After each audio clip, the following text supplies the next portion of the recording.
Hello everyone, we are back with another new video. इसमें नाइला खान, इसमें शाइला खान। से पहले आप जल्दी से हमारे चैनल को सब्सक्राइब करें, वीडियो अच्छी लगे लाइक करें, शेयर करें। So let's start the video.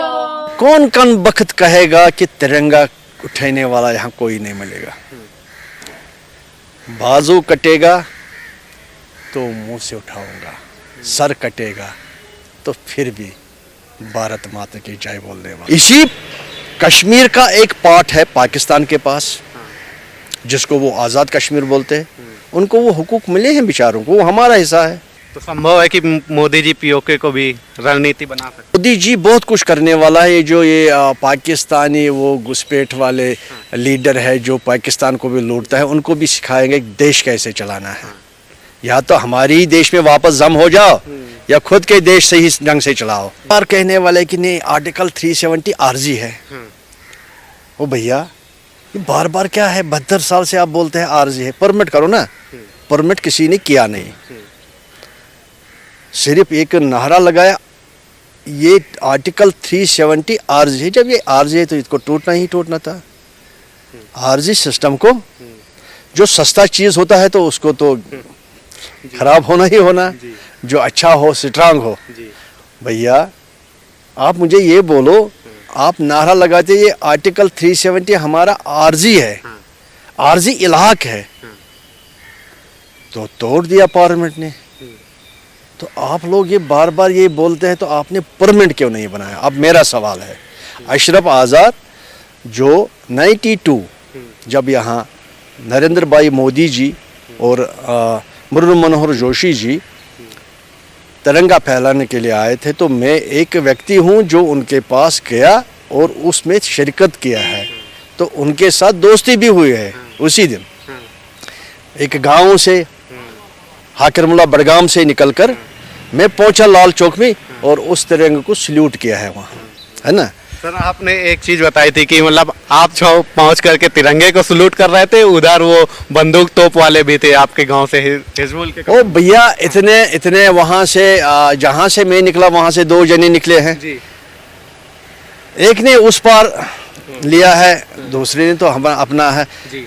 Bharat मेरा है, मैं क्यों जाऊं उधर उधर? जब भारत मेरा है, पूरा मुल्क मेरा है, मैं उधर इधर क्यों जाऊं?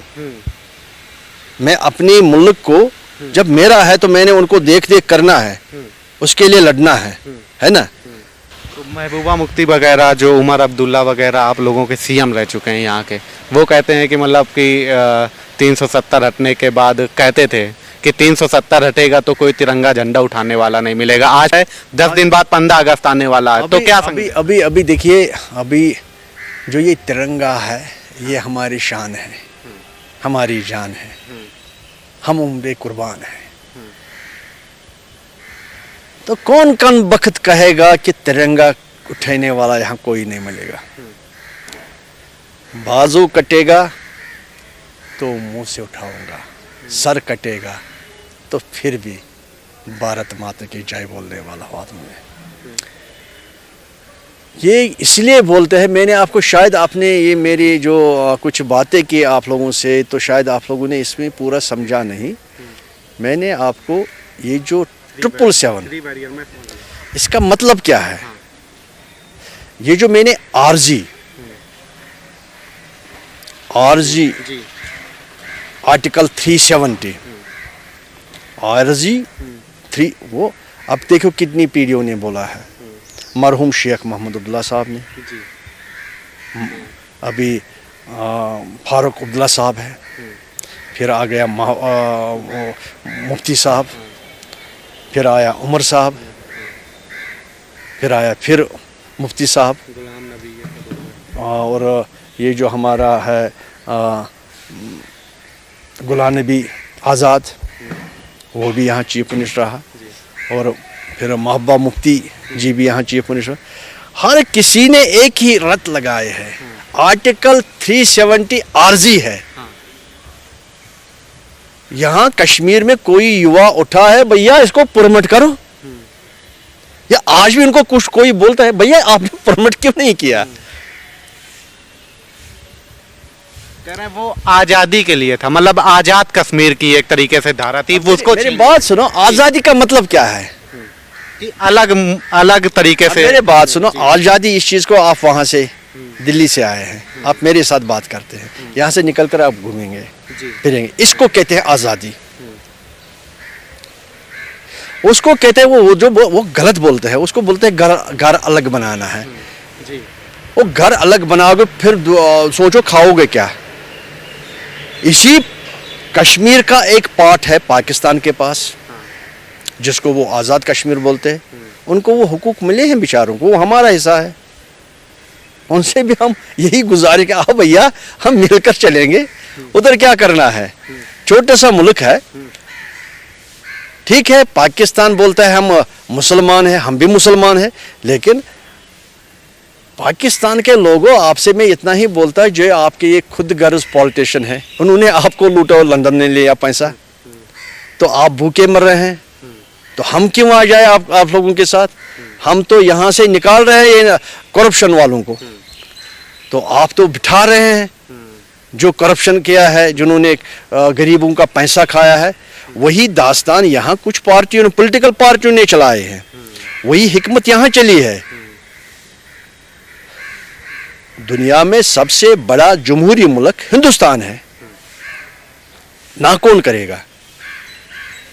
हिंदू का अपना मजहब है, वो पाले, तो नफरत क्यों करें हम, आपस में क्यों नफरत करें। नफरत नहीं है।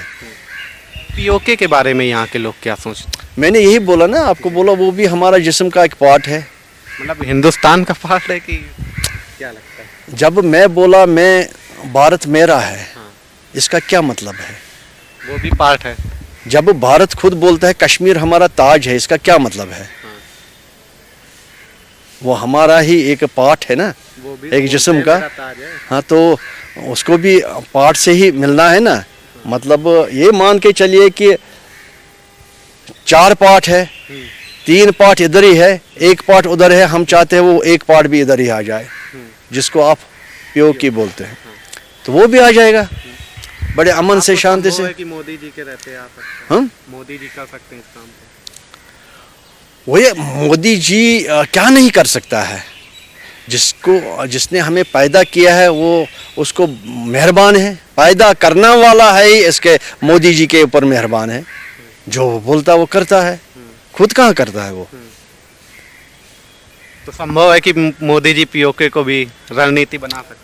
नहीं, मोदी जी बहुत कुछ करने वाला है। जो ये पाकिस्तानी वो घुसपैठ वाले लीडर है, जो पाकिस्तान को भी लूटता है, उनको भी सिखाएंगे देश कैसे चलाना है। या तो हमारी देश में वापस जम हो जाओ, या खुद के देश से ही ढंग से चलाओ। ये मोदी जी का अदाब ही नहीं, करने का एक डंके की चोट इस सिस्टम है। अच्छा सर, मोदी जी के बारे में थोड़ा बताइए। मतलब आप तो 1992 पे उस समय से मोदी जी आपके दोस्त हैं, तो वहाँ उस समय तो 1992 की अगर बात करें यहाँ पे लाल चौक की, तो और भी काफ़ी सारे झंडे लगा करते थे। तो और आज का टाइम है कि तिरंगा झंडा लगता है। तो ये कितना चेंजमेंट आया, और मोदी जी और जोशी जी की रणनीति कैसे काम? देखिए, मोदी जी की जो रणनीति है उसका एक ही सपना है, कश्मीरी युवा आबाद हो जाए, पूरी दुनिया को देखे, कहीं रुके नहीं, झुके नहीं, चलते रहे इज्जत से, मान से, एक हिंदुस्तानी बन के। ये उसका सपना वो पूरा हो रहा है। अब क्या है, उसका सपना पूरा हो रहा है। आपसे मुलाकात वगैरह हुई कभी? अभी देखिए, जब से वो प्रधानमंत्री जी बना है, तो एक बार जब वो यहाँ आए 2018 में लास्ट आवर्स में, फिर इलेक्शन था, जब वो यहाँ आए हैं तो फिर मैं गया, एक प्रोटोकॉल पार्टी की तरफ से प्रोटोकॉल इंचार्ज बन के मुझे वहाँ भेजा है एयरपोर्ट पे। ज़्यादा नहीं, 4 मिनट हमने वहाँ बात की है विस्तार से। घर का हाल पूछा, बच्चों का हाल पूछा, अड़ोस पड़ोस का हाल पूछा। तो ये मेरे लिए, क्योंकि वहाँ बड़े बड़े चीफ सेक्रेटरी था, वहाँ गवर्नर था सत्यपाल मलिक जी उधर उस वक्त, और था डीसी बड़गाम मतलब बड़े डीजी पुलिस, आईजी पुलिस, मतलब बड़े बड़े ऑफिसर थे। तो उनके सामने अशरफ जी घर में ठीक है, बच्चे ठीक है, आप ठीक है, अड़ोस पड़ोस के लोग ठीक है। मेरे लिए वही मतलब एक खराब वाली बात है। मेरे लिए वही कि दोस्ती चले हम साथ, लेकिन इस वक्त वो उस कतार पे प्रोटोकॉल के हिसाब से मैं नहीं मिल पाऊंगा बार बार उसको। मेरे लिए ये नसीब है, अच्छी नसीब है। ये मान के चलो वो उधर से आया है, जिस तरह आप उधर से आए तो मुझे मिले, उसी तरह वो भी उधर से आया है तो मुझे वहाँ एयरपोर्ट पे मिला। तो मैंने भी यहाँ से कोशिश नहीं, मैंने बोला इतना बिजी है तो टाइम नहीं होगा तो कैसे मैं उनको, उसका 1 मिनट बहुत ही ज़बरदस्त कीमती है। फिर भी वहाँ एयरपोर्ट पे 3 मिनट मेरे साथ देना है, 4 मिनट मेरे साथ, मेरे लिए वो काफ़ी है ना।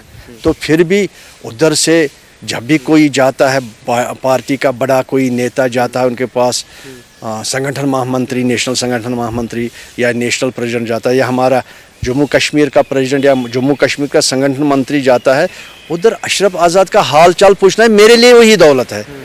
ये लोग अशरफ आज़ाद, चाहे अमित शाह साहब, चाहे हमारा राजनाथ सिंह साहब, चाहे कोई भी नेता, वो अशरफ आज़ाद का हाल चाल ज़रूर पूछता है। वहाँ वो ठीक है, ठीक है ना। अपन अब मतलब इतना पूरा 3 सालों में चेंजमेंट आ गया है, अब यहाँ के लोग तिरंगा झंडा को अपना चुके हैं। बिल्कुल बिल्कुल। देखिए ये जो मुल्क का झंडा होता है, ये शान, आन और बान होते हैं। और उन लोगों का शटर बंद हो चुका है जो अपनी अपनी दुकान चला। सट्टेबाज लोग तो उनका तो बंद होना ही था। अभी मतलब ये मत सोचिए कि 100% ये बंद हुआ। सट्टा बाजार 100% बंद नहीं हुआ। ये मैं मानता हूँ 30-35% अभी बंद हुआ है। मतलब अभी 70% नकेल लगाने के, अभी 60-65% अभी नकेल और लगाना है। अभी और देखना है कि अशरफ आज़ाद के पास कितनी प्रॉपर्टी है, कहाँ से लाया है। ये जो क्लास 4 मुलाजिम है, इनके पास कितनी प्रॉपर्टी कहाँ से लाया है। ये लोगों का खून चूसा है ना।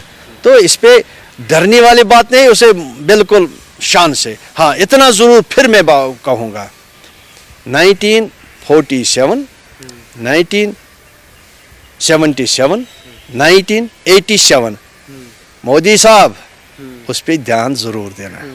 यही मेरे आपसे गुजारिश है। इसमें आपके माध्यम से ये उधर पीएम ऑफिस में भी पहुंचेंगे, ये बात पार्लियामेंट में भी पहुंचेंगे, पूरे देश में आप लोग इसको भेजेंगे कि ये अशरफ आज़ाद छोटा सा एक मुहिब वतन, जिसका भारत को इसने सल्यूट किया है, माना है। तो ये बात, ये जो 3777, तो इस पे थोड़ा ध्यान देने की ज़रूरत है। बिल्कुल, यहाँ के लोगों को कितना कुछ नेताओं ने, अलगाववादियों ने लूटा, इसकी भी जांच होना अभी ज़रूरी है। और जिस तरीके से बताया अशरफ जी ने कि 370 वाला कि 1947 और 1977, 1987 वाला, ये जो मसला है, यहाँ से जो टेरर फंडर, जो अलगाववादी लेकर निकले, उनकी भी जांच होना, इस पर विस्तृत जांच हो। उसके बाद ये जो मतलब सपना देखते थे आज़ाद मुल्क का, कश्मीर की अलग आज़ादी का, उनके तो मुंह पे ताले लग चुके हैं। अब यहाँ के लोग तिरंगा को अपनाते हैं। फिलहाल अभी के लिए इतना ही। देखते रहिए दराज। इसके लिए हम दुआ करते हैं कि हर जगह अमन हो, पीस हो, वहाँ पे बसता इंसान महफूज फील करे, और यही हमारी हमेशा से दुआ है। सो गाइज, ये थी हमारी आज की वीडियो। आपको कैसी लगी अपनी राय हमारे साथ कमेंट्स बॉक्स में जरूर शेयर कीजिएगा। मिलते हैं नेक्स्ट वीडियो में, तब तक के लिए गॉड ब्लेस यू ऑल।